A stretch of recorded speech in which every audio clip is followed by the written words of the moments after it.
empreende é tudo para ontem. Por isso, nossa maquininha chega em um dia útil. Pediu, chegou, com assistência ilimitada.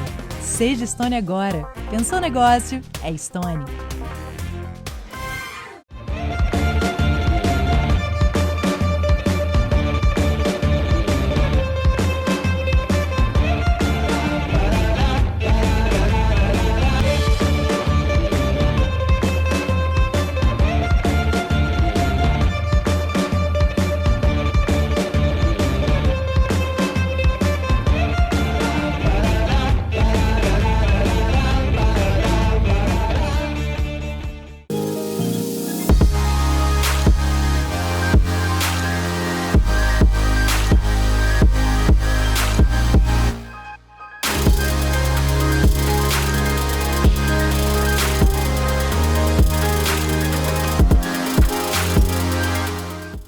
Oi, gente! Então, estamos aqui de novo no 33º Congresso da Brasel.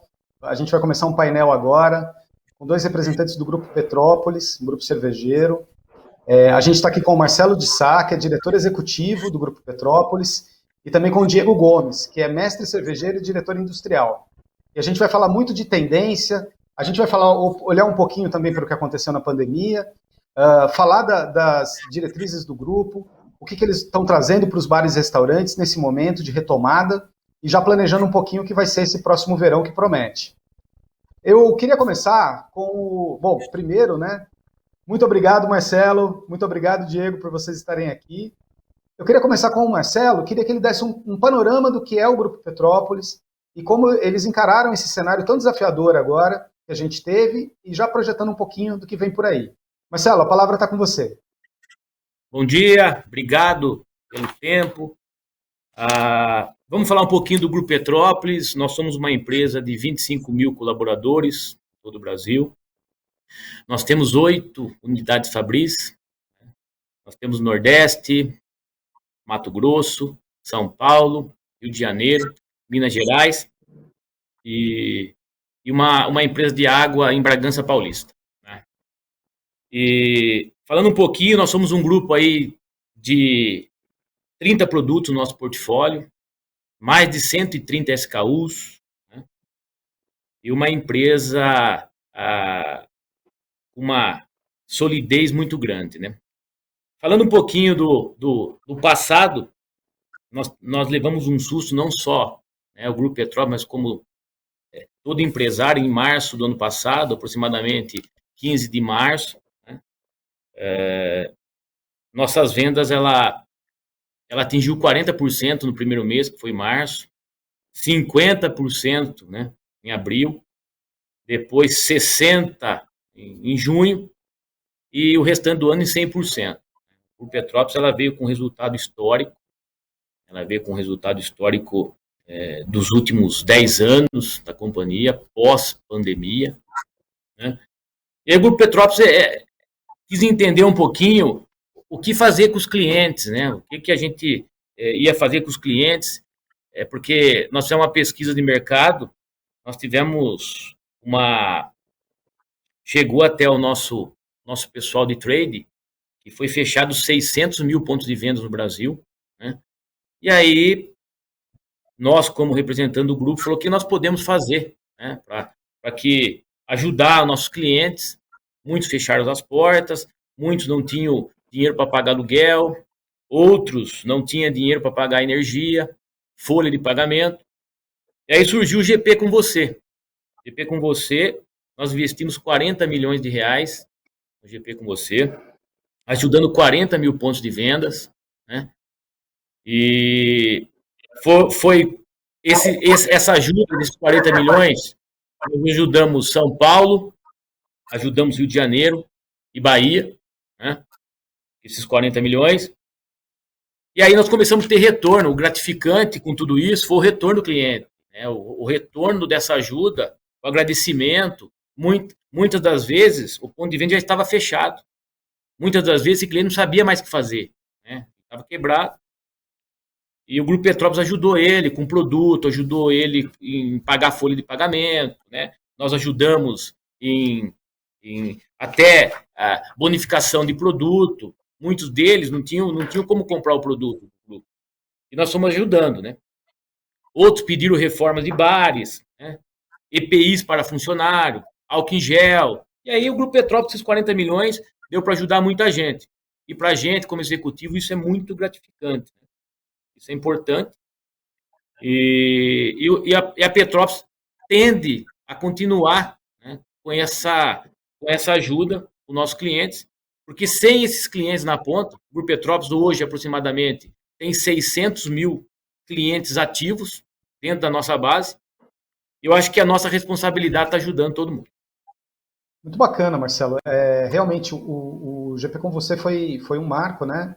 A gente, na Brasel, inclusive, teve algumas ações com o Grupo Petrópolis, né? Por exemplo, a gente fez um vídeo que foi muito disseminado entre os donos de bares e restaurantes, até pelo WhatsApp o pessoal mandava o vídeo, com as instruções de como se preparar, né, para as medidas sanitárias que você tinha que tomar, e foi bacana porque essas medidas que a Brasel desenhou, né, e o Grupo Petrópolis nos ajudou também a disseminar, elas foram as medidas que no final foram tomadas por 90% dos municípios no Brasil, né, de ter uma separação entre as mesas e ter todo aquele protocolo para álcool em gel e para, por exemplo, self-service nos restaurantes também, né, foi bem bacana. A gente atuou muito junto nessa pandemia. E eu queria pegar esse gancho, né, Marcelo, você falou dos 600 mil clientes, 600 mil pontos de venda, né? Agora a gente está já mudando o cenário, né? E a gente já está pensando, né, o amanhã também, né? Tem pesquisa da Brasel, por exemplo, que mostra que já agora, né, em agosto, quase um terço dos empresários já querem recontratar, já estão começando a recontratar, né? Já visando o segundo semestre e principalmente o verão, né? Sim. Então eu queria pegar esse gancho e falar com o Diego um pouco. Diego, conta pra gente o que você vê de tendência agora para esse verão, né? A gente está saindo de uma friaca, né? Que agora julho foi foi bem frio, né? Mas eu acho que o verão vai ser quente, né, Diego? E você estava falando pra gente de lúpulo, né? Que tem umas mudanças aí. O que você está vendo de cenário agora pro futuro? Pois é, Edu. Bom, primeiro, muito obrigado por participar desse congresso. São 33 anos acontecendo e 35 de Abrazel. A Abrazel tem minha idade, para mim é uma honra estar participando aí de quase 70 mil inscritos e falar um pouquinho do que a gente faz com amor e do que a gente espera de futuro, né? O lúpulo na nossa vida, ele é mais um marco de que a gente vive enraizado na nova economia. Cada vez mais a experiência do cliente e do consumidor é foco principal dessa transformação que a gente vive de momento. E eu acho que mudança, né, é algo que a gente deve ter cuidado em falar, mas transformação deve participar da rotina do executivo, ela deve participar das lentes, porque nunca se falou tanto na preocupação em olhar para o cliente e colocar ele como evidência de tudo aquilo que a gente passa. Todas essas dificuldades que a gente passou fez a gente reinventar, né, os nossos processos, as nossas necessidades, e a gente já vem nessa jornada há algum tempo, assim, essa preocupação com o que importa para o local, como que a gente se conecta com uma empresa que já passou pela onda da digitalização e que agora quer estar cada vez mais próximos das necessidades dos consumidores, é que a gente vem investindo em lúpulo, investindo no agro, investindo em programas que cada vez mais traz a gente para perto desse consumidor, que é tão importante para nós. O Grupo Petrópolis, em 2012, começou a participar de feiras de cervejas artesanais. A gente sempre teve um viés de desenvolvimento muito enraizado nos nossos valores. Mas desde 2012, quando realmente chegou no Brasil o movimento das artesanais, a gente também começou a surfar nisso, porque a gente sempre considerou esse movimento importantíssimo. Isso valoriza o pequeno, valoriza o local, e para nós esse é um tipo de cuidado que a gente sempre quis andar do lado e muitas vezes até ajudar. Bom, com esse intuito todo e com essa experiência que a gente vem surfando nessa onda do artesanal, que também com as lentes de sempre pensar grande, a gente trouxe para o nosso mundo, né, uma linha de cerveja super especial, uma linha de cervejas artesanais muito customizadas, muito com esse foco naquilo que está sendo experiência daquele momento do consumidor, conectado à gastronomia, onde o consumidor poderia harmonizar com pratos, onde ele poderia ter diferenças sazonais de acordo com o clima que mudasse, e a gente começou a conhecer estilos. Bom, em 2017 caiu de presente na nossa vida, essa mudança de perfil, na verdade, do consumidor fez com que inúmeras cervejarias aparecessem no Brasil. A gente teve um boom de microcervejarias, e nesse boom, desde de pessoas assim que eram apaixonadas por cervejaria, por fazer cerveja em casa, até pessoas que investiram pesado nisso, com bares e com restaurantes que tivessem produção nele, começou a aparecer. E a gente tem um registro imenso. Por trás disso existe o pilar de cultura e educação.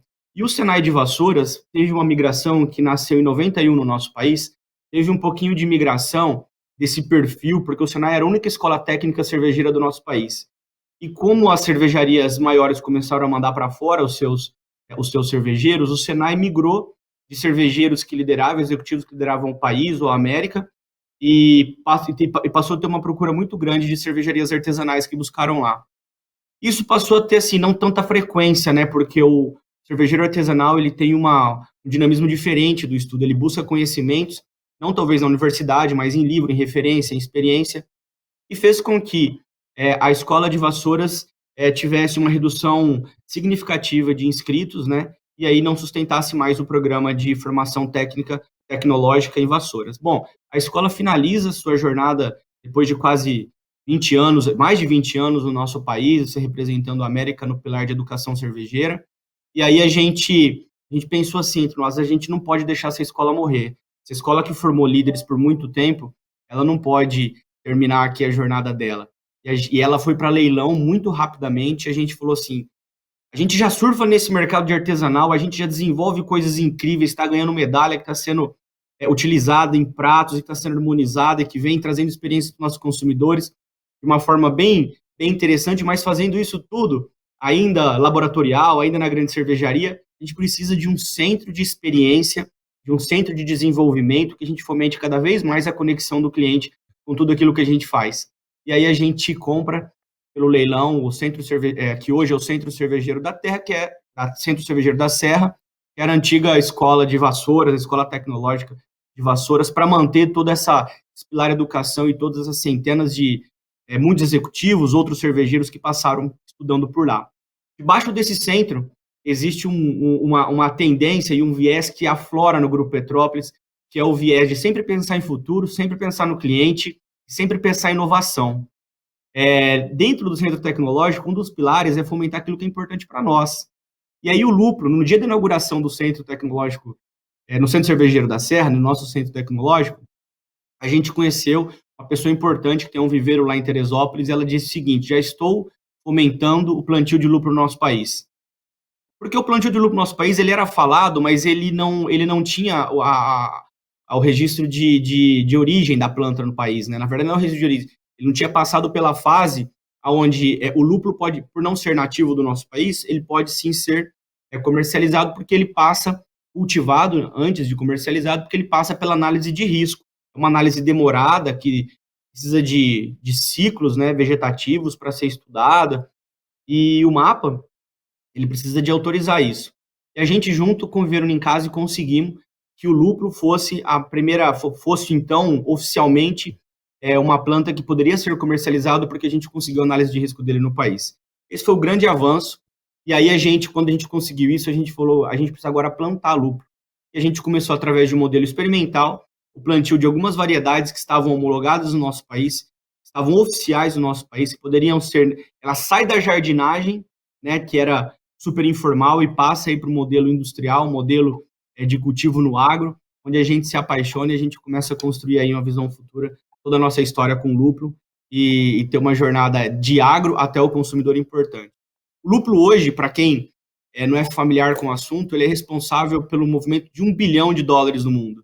Antes de falar do lúpulo no Brasil, de a gente que é tão pequenininho, ele gira mais ou menos aí $1 bilhão. E o Brasil é 100% dependente. Sei não, vai, porque se a gente planta alguma coisinha já, a gente deve ver 99 alguma coisa de dependência dessa commodity, dependência de algo que traz tanta importância para a gente. O mercado de bebidas representa 2,5% do nosso BI, né? 2,5% do nosso PIB, e para nós é muito importante que a gente tenha alguma relação mais familiar com o lúpulo e que a gente rompe barreiras importantes, que é de que o Brasil não dá lúpulo. A gente já provou que no Brasil dá lúpulo, que no Brasil o lúpulo tem qualidade, que faz cerveja sensacional. Pô, que bacana, Diego. Depois queria aprofundar um pouquinho isso com você, né? A gente dá esse panorama para o dono de bar, né? O dono do boteco, de como que isso vai impactar nos próximos anos, né? A gente sabe que o Brasil é um grande produtor de commodity, né? Eu não sabia desse dado, que a gente não produzia ainda lúpulo de maneira significativa, né? Você acha que vai ter uma influência grande essa mudança, assim, a gente aumentando aos poucos a produção, vai melhorar a qualidade da cerveja no Brasil, ou vai mudar a característica da cerveja no Brasil? Olha, Zé, eu valorizo muito, sim, a questão da qualidade pela autoria do artista, sabe? Então, a qualidade, ela pode, de acordo com o estilo, ela pode ter interpretações diferentes. Eu diria que quando a gente nacionaliza, ou quando a gente está para próximo o domínio de uma cultura como o do lúpulo, a gente tem uma curva de aprendizagem por trás do bastidor qualidade que é muito superior à geração de valor que a gente tem e à capilaridade econômica que pode ter por trás disso. A gente passa a ser dominador de algo que tradicionalmente nós não aprendemos durante muito tempo. E existe, assim, um oceano tão grande e rico por trás disso, quando a gente pensa em futuro, e parte disso é, sim, um universo de variedades de cervejas, de variedades de aplicações de lúpulo.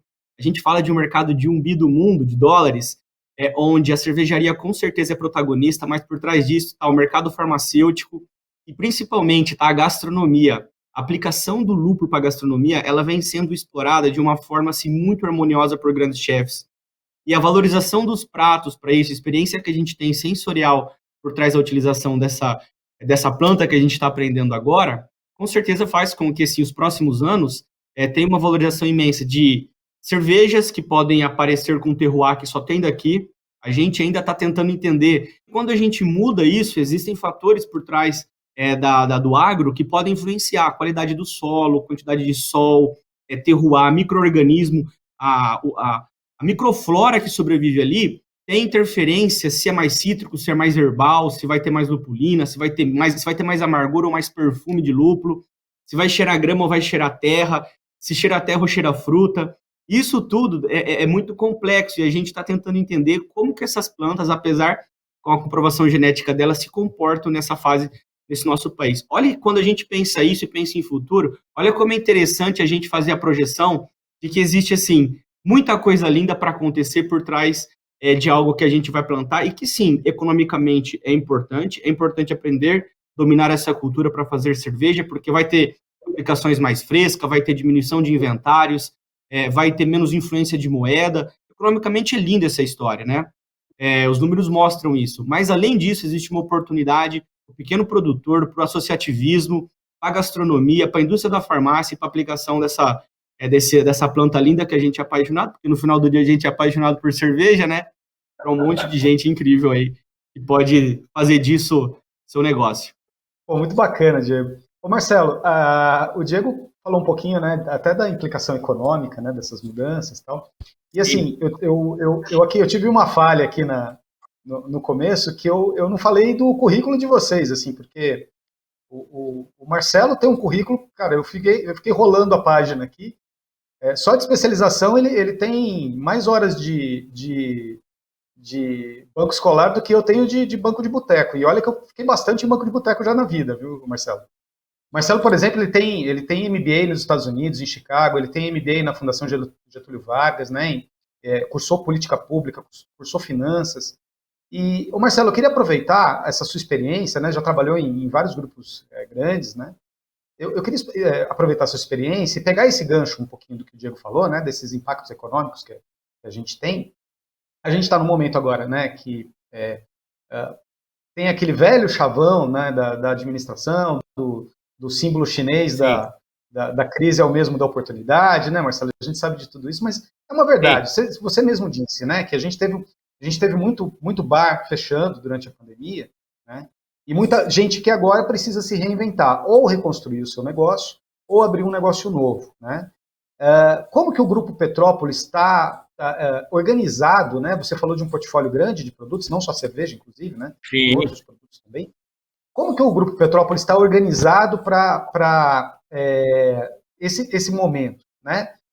Como é que está o portfólio de vocês? O que vocês estão planejando para esse futuro? E o que você enxerga, né, desse mercado dos bares e restaurantes? Né? Como é que vocês estão projetando isso e de oportunidades que você acha que podem surgir para os empresários nesse momento também, com a sua experiência? Zé, eu costumo dizer que é o seguinte, eu com o Diego, nós somos um casamento perfeito, porque é igual você lê o currículo aí, eu costumo dizer que de dinheiro e de pessoas é a coisa que eu mais gosto de fazer. Nós temos o Diego do outro lado, apaixonado, né? Ele nos encanta quando ele começa a falar de cerveja. Então, quando você entra com todo o lado financeiro e mais o lado técnico, não tem jeito de dar errado, né? Então, a companhia, o Grupo Petrópolis, ele vem. Por que o Grupo Petrópolis? O Petrópolis tem dois, né? Tem algumas qualidades que a gente coloca como primordial, que é a qualidade técnica, que foi o Diego.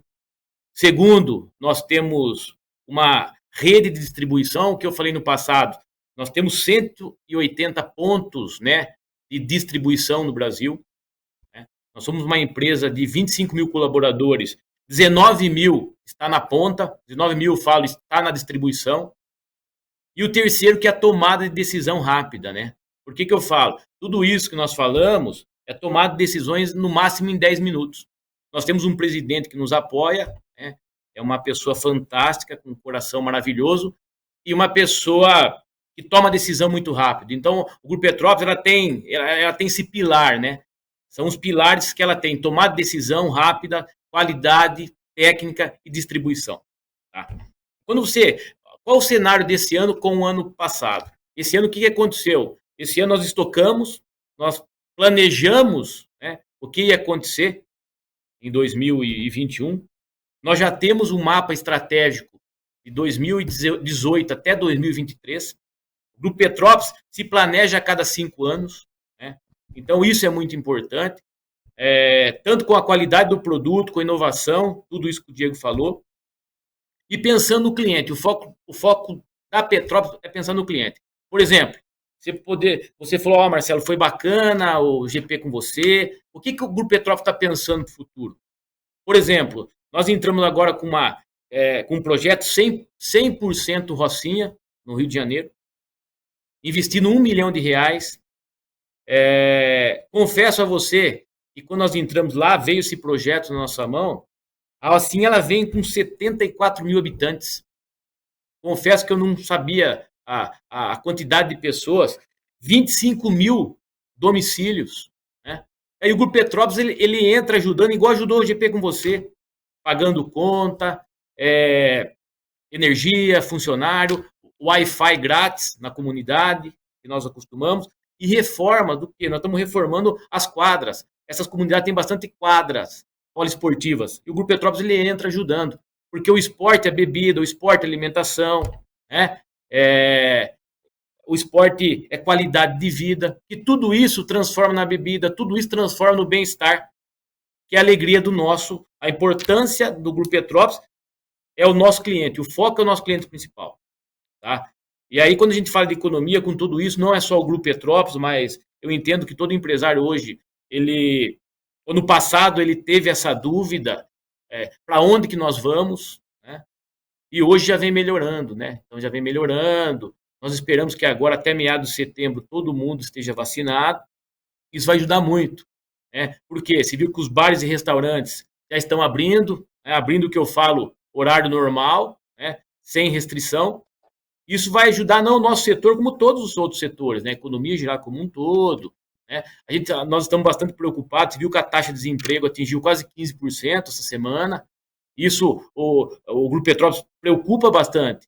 Porque, na realidade, o empregado ele está bem com a família, no final de tudo isso é a cerveja, né?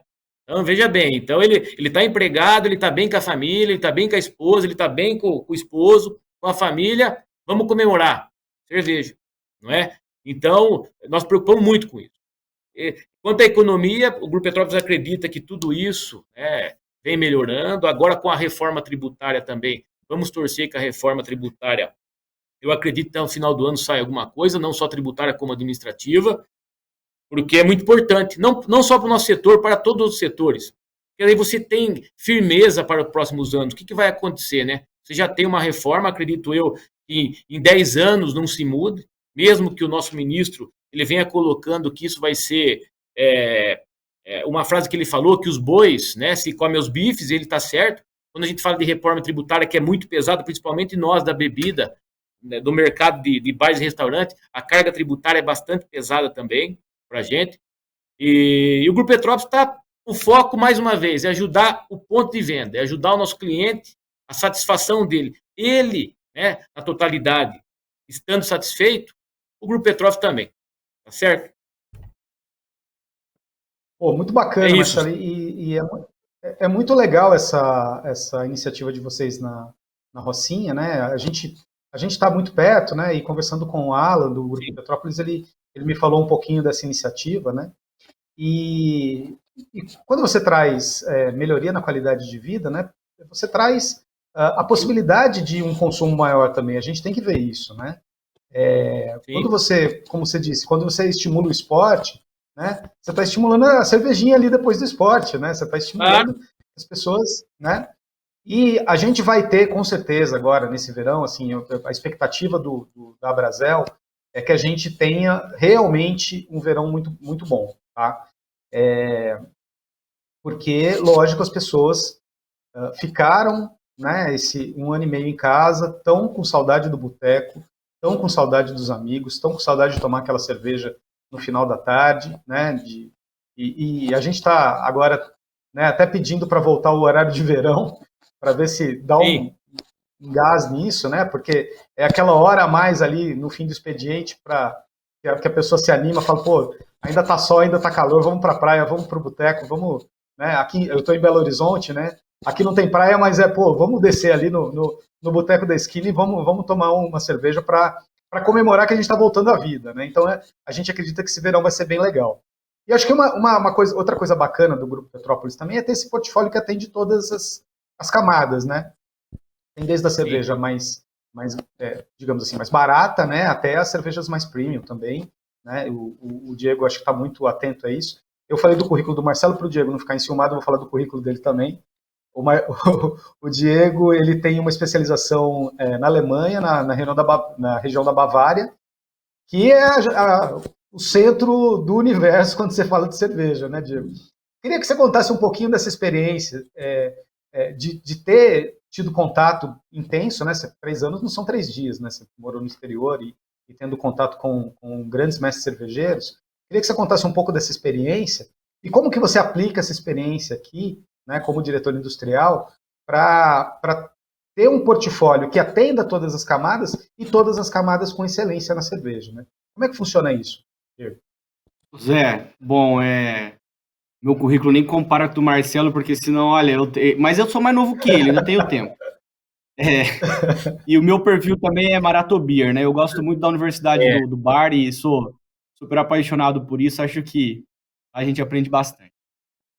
Bom, viver na Alemanha para mim foi uma experiência incrível, porque eu me formei, eu diplomei mestre cervejeiro e malteiro em 2011, inclusive sexta-feira agora eu fiz 10 anos de mestre cervejeiro, fiz engenharia no Brasil, fui fazer minha especialização lá, por onde eu morei e trabalhei algum tempo, né? Eu só não estudei, mas eu também tive a chance de conhecer desde a engenharia até o artesanato. Eu trabalhei na maltaria 7 meses mais antiga do mundo, que é a Varma, maltaria Varma, né? Varma Maltsarai. Trabalhei no monastério, eu morei no monastério do Kloster Weltenburg, no município de Kelheim, onde a gente fazia cerveja, onde os monges iniciaram a cerveja e compete hoje com o Weihenstephan, que é onde a gente tem a Universidade Técnica de Munique para fazer cerveja, engenharia cervejeira. Essas 2 cervejarias competem quem são as mais velhas do mundo. E conviver com essa competição salutar me fez sempre pensar que tradição é algo que deve ser respeitado, né? Não pelo conservadorismo, não sendo limitador de inovação e criação, mas que a gente respeite que aquilo que deu certo há muito tempo possa também ter um pedaço de continuidade quando a gente pensa na tropicalização. Eu, como mestre cervejeiro e diretor industrial do grupo, eu tenho 3 pilares importantes de de criação, sempre atento com o cliente, né? Primeiro, é buscar referência bibliográfica quando a gente vai criar algo que está sendo muito fomentado, muito pedido, né? Alguma cerveja que está sendo experimentada ou que teve um boom de explosão e de vendas, enfim. A gente está muito ligado a esses movimentos e quando isso acontece, né, a gente está muito no boteco, a gente percebe todos esses movimentos, também sou júri de campeonatos de cerveja, a gente se atenta a isso nos bastidores das cervejarias, o que está sendo fomentado pelos pensadores da área, né, influenciadores. E com isso tudo, quando a gente traz esse desenvolvimento para a nossa casa, eu penso muito assim, na tradição, onde buscar referência desses caras? Quem faz isso há muito tempo? E por que sobreviveu lá? Qual escola que vem essa cerveja? Depois, eu tento trazer um pouquinho da nossa experiência, né? Da experiência do desenvolvedor, do criador. 50% no início, talvez é importante a referência bibliográfica, mas depois disso, e a ciência, mas depois disso, qual que é o tom que a gente dá? E aí a gente já começa a falar da tropicalização, ou então da interferência da nossa crença, da nossa cultura, para esse estilo de cerveja, ou para esse estilo, para esse jeito de fazer negócio. Olha que preocupação interessante com o consumidor, com o local, que preocupação interessante de influências que estão distantes no primeiro passo, mas que a gente se preocupa em trazer para cá depois, né? Sem perder essa majestade toda, essa maestria toda que tem essa realeza dessas receitas centenárias. E o terceiro passo é o seguinte: cervejeiro faz cerveja para o cliente, faz cerveja para o consumidor. Então, depois que a gente busca referência bibliográfica, depois que a gente coloca um pouquinho da nossa crença, do nosso amor no desenvolvimento de algo, a gente olha para esse cliente e fala assim: e aí, o que você acha disso? O que você pensa disso? Para você tá bom? E assim, é super importante a finalização desse processo de criação com isso.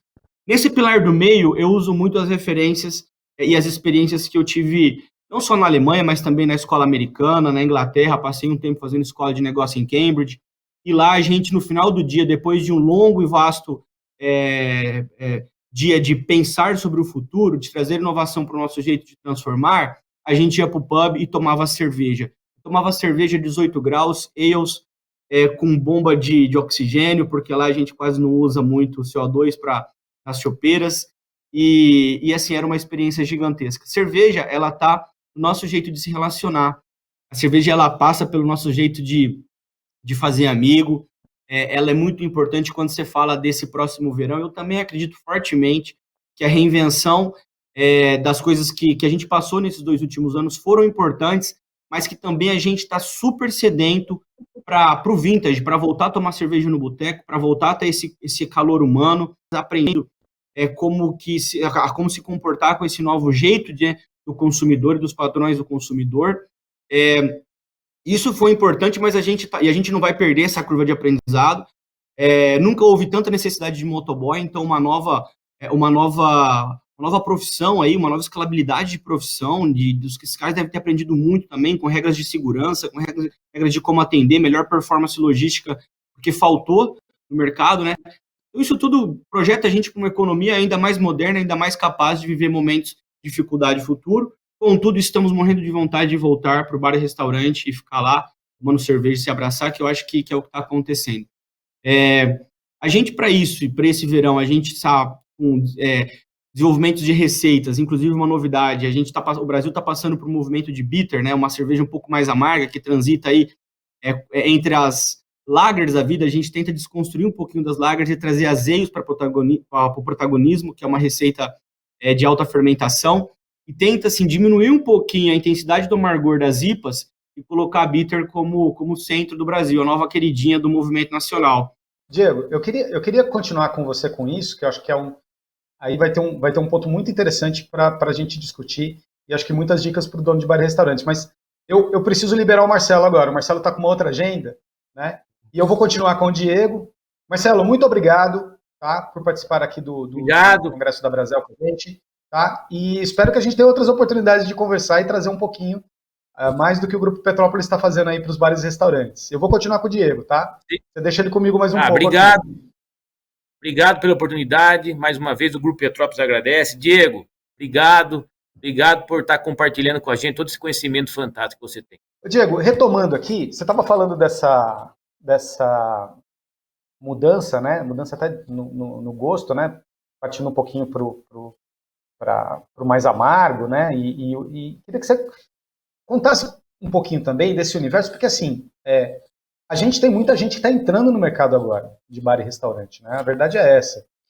Muita gente que, por exemplo, deixou um emprego durante a pandemia, ou acumulou algum capital e está querendo entrar, vendo uma oportunidade de entrar no mercado, ou apostando mesmo, né, que a gente vai ter uma retomada forte.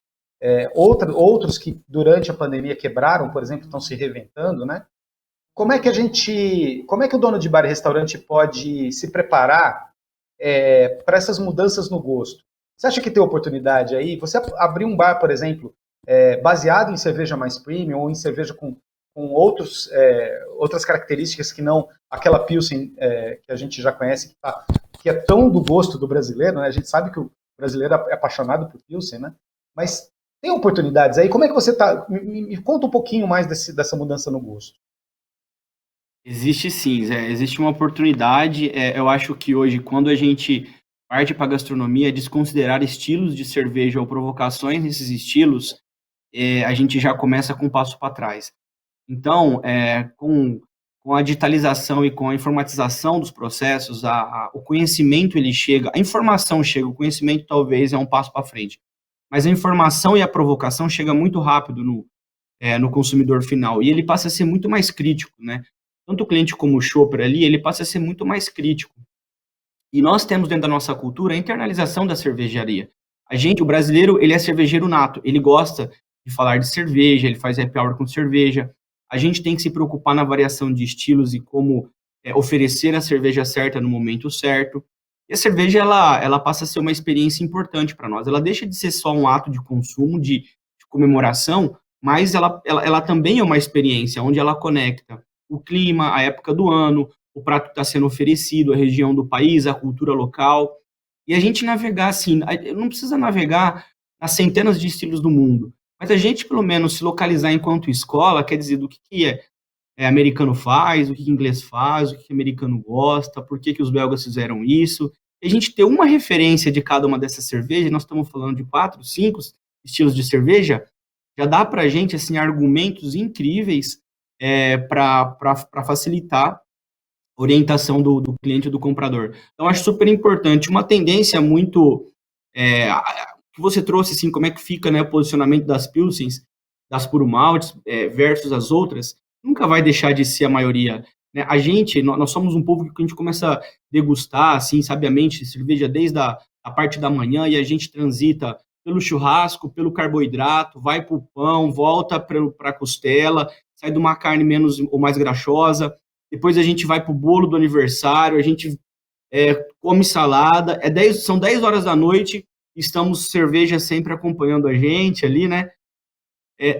Se a gente trouxer uma cerveja muito elaborada para uma experiência dessa, com certeza a gente não consegue acompanhar isso tudo e a gente se desconecta da nossa cultura de nos relacionarmos.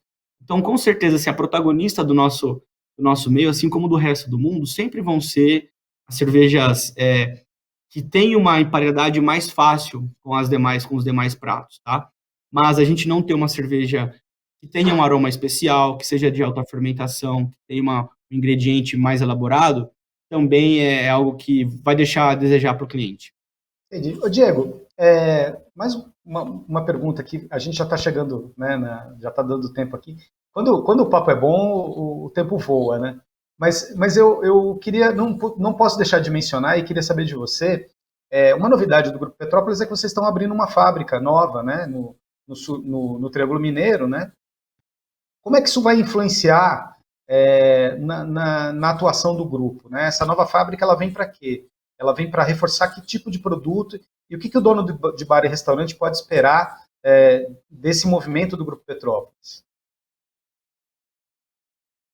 Zé, esse foi um projeto, assim, é o nosso último baby, um projeto que a gente, inclusive, a gente não finalizou, né? Porque a gente fez ele já nasceu em 3 etapas. A gente começou com uma grande cervejaria, com 2 linhas, depois no meio da fábrica a gente ampliou para 4, e agora a gente está recebendo a 5ª linha. Então, é uma fábrica que já nasceu, ela nasceu em 2020, né? E ela já faz cerveja desde 2019, é uma fábrica que a gente já convive com ela já tem algum tempo.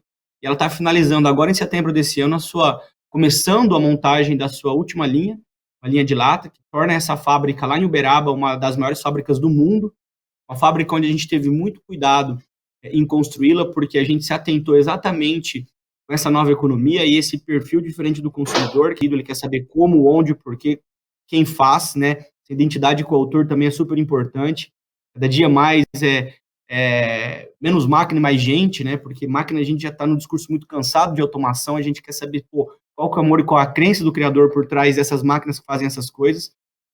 E a gente se preocupou com tudo isso. Então, Uberaba nasce não só grande, né, em relação ao tamanho de cerveja, mas com uma capacidade de fazer, desde o que a gente faz em Teresópolis, que é onde a gente escolheu uma fábrica muito artesanal, com a tecnologia aí mais dinâmica e de bateladas menores, onde a gente pode fazer todos os nossos produtos especiais, até Uberaba nascer, Teresópolis era a única fábrica na Serra do Capim que a gente fazia desde Weltenburger até as mainstreams, até as cervejas que têm mais acesso para todos os consumidores, mais fáceis de ser degustadas, né? E aí Uberaba vem assim com esse tamanho, mas também com esse toque de poder fazer tudo, né? Com esse toque do artesanato. Lá a gente tem projetos de dry hop, então a gente faz receita belga em grandes bateladas, a gente faz receita alemã, a gente faz receita inglesa, a gente brinca com estilos de leveduras diferentes. É uma fábrica que nasce assim, imponente, que traz para o grupo mais 11 milhões de hectolitros, super importante dentro de Minas Gerais. Minas Gerais é bairrista, ela gosta muito dessa conexão de onde é feito, ela conecta bastante com o estilo de vida da cachaça mineira, do torresmo, do porco, enfim, gastronomia e cerveja e jeito de mineiro de viver a vida estão sempre andando junto, e a gente, por admirar isso, tem uma honra muito grande de ter inaugurado essa cervejaria lá. Além disso, a gente tinha muitos PDVs que a gente não alcançava em Minas Gerais, antes da construção da fábrica de Uberaba, e com a chegada da fábrica lá, a gente passou a ter os nossos produtos de uma maneira muito mais eficaz e acaba chegando para o consumidor final de uma forma mais eficiente. Então, a gente tem muito orgulho dessa fábrica e com ela a gente consegue alcançar quase 45 milhões de hectolitros de cerveja. Olha que bacana, Diego. Boa notícia, né? Eu acho que a gente tem aí, né, como a gente conversou aqui, tem boas perspectivas agora para esse futuro próximo, né? E é bom saber que o Grupo Petrópolis está investindo, né? E tá atento para isso. E você falou do mineiro aí, eu sou paulista do interior de São Paulo, mas eu moro em BH, né? Em Belo Horizonte. E realmente, o mineiro, ele é barrista, e eu tinha um pouco de medo disso antes de vir para cá. E depois eu vi que não, que o mineiro abraça muito bem quem vem de fora também, e ele consegue equilibrar essas duas coisas, né? E eu acho isso muito fascinante, né? E aqui se gosta muito de cerveja, viu, Diego? Pode ter certeza que aqui, realmente, essa fábrica aí, vocês acertaram, porque Minas Gerais é um lugar em que o pessoal gosta de tomar uma cerveja no final da tarde, e tem muita cerveja artesanal também, né? O pessoal tá apurando o gosto, e é legal ver que o Grupo Petrópolis está preparado e está atento também para essas mudanças no gosto, né? Gente que tá vindo agora e já está aprendendo a harmonizar cerveja com comida, é legal também isso. Diego, eu queria te agradecer muito, tá? Agradecer muito ao Grupo Petrópolis por ter vocês aqui no nosso congresso. Queria que você desse uma palhinha final, né, para o nosso dono de bar e restaurante, a dona de bar e restaurante que está vendo aqui o congresso, né? E a gente tem também um contingente muito grande de empregados, né? De funcionários de bares e de restaurantes, e eu acho que eles ficaram muito interessados quando você mencionou, por exemplo, né? Essa academia que vocês têm, né? Para ensinar sobre cerveja. Então, vou convidar todo mundo também a depois dar uma olhadinha no site do Grupo Petrópolis, conhecer um pouquinho mais sobre o grupo, né? E obrigado, Diego. Muito obrigado por você ter vindo aqui. Eu espero que a gente tenha uma próxima oportunidade de bater um papo tão bom quanto esse e trazer mais informação para o empresário do setor.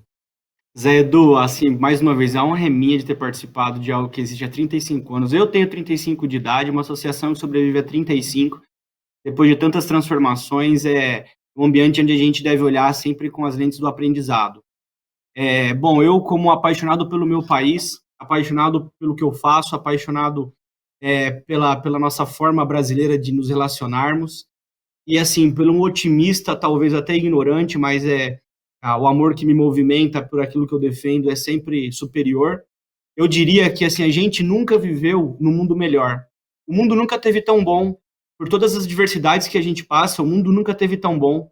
Então, vocês que estão aí, né, no dia a dia, lutando, saibam que vocês estão sendo apoiados, olhados, e principalmente acreditem naquilo que a gente faz com carinho, com responsabilidade, porque eu tenho certeza que a gente nunca viveu num mundo tão promissor como a gente está vivendo agora, cheio de mudança, mas assim, aí tem 70% nosso que a gente tem que nos adaptarmos, né? E essa é a lente que nos projeta para frente. Gostaria de deixar aqui também um convite para vocês visitar não só o Centro Cervejeiro da Sé, que é onde a gente proporciona toda essa experiência em como fazer cerveja, eles inclusive podem meter a mão na massa, de repente a gente planeja um dia de fazer cerveja mesmo, mas também a nossa plantação de lúpulo, que é a maior do país, que está linda, está incrível, a gente já vai para quase 21 mil pés nesse final de ano, são quase 10 hectares de plantio, e assim, visitar Teresópolis, visitar nossa plantação é se sentir dentro do berço do lúpulo do mundo, que é Hallertau. Então, a gente deixa também esse convite para todo mundo que estiver próximo lá, e meu muito obrigado por esse momento que a gente teve junto aqui. Para mim foi uma honra. Eu sou apaixonado em beber cerveja, tomar cerveja em copo americano, em fazer amigo e maratobeer. Ótimo, Diego. Muito obrigado. E, bom, vamos seguir com a programação aqui do Congresso, gente. Um abraço.